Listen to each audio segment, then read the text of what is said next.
The other day I was at the dentist and I was getting my teeth cleaned. The woman who was cleaning my teeth was asking about my book, and I was talking about how we can change any situation in our life. And she said, "Whoa, that reminds me of when I started listening to myself instead of being controlled by the world outside of me." She said, "A few years ago, my husband, who was in his 50s, he had terminal cancer, and he was headed in to get surgery this very day. He was headed in to get surgery. She had just dropped him off. And then she was taking her 2 kids to school. While she was on the way to take her kids to school, she got a call from the hospital saying that her mother, who was in her 70s, had been run over by a car. All of this happened in the same day, in the same few hours. She said, "Well, I could have done a few things. One, I could have panicked. I could have thought about everything bad that could possibly happen.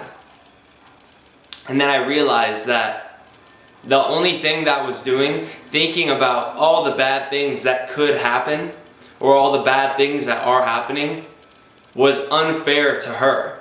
She said it was unfair to her because it was only making her life worse.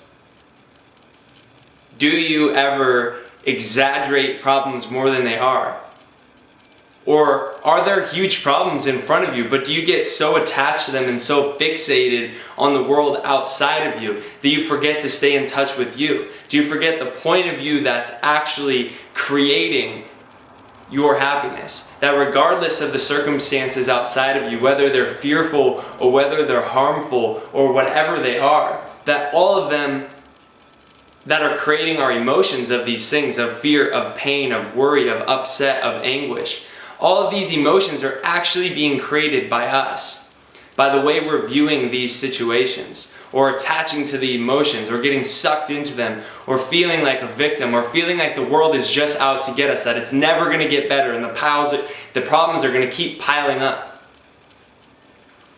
And she said to me, that day I just decided that regardless of what was happening in the world, I was going to be happy.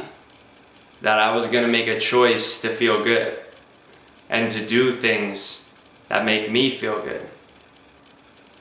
So, in order to feel this, in order to get to that, you have to release the belief that you're the victim to the world outside of you, and that you are the world outside of you. You cannot control everything outside of you, but you can always control the way you react, the way that you respond, the thoughts that you're having about it.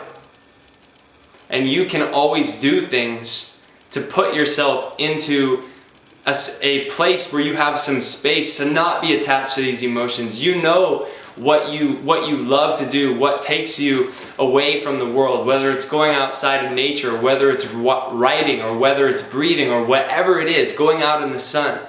There are things you can do to right now create your happiness.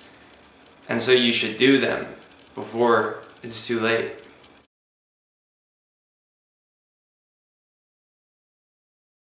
Hey, do you want to reverse the facts that right now America's at the highest rate of clinical depression ever? Do you want to take happiness into the win? Well, press subscribe, share, and then share a smile with the next person you see. Ready, go, go, go!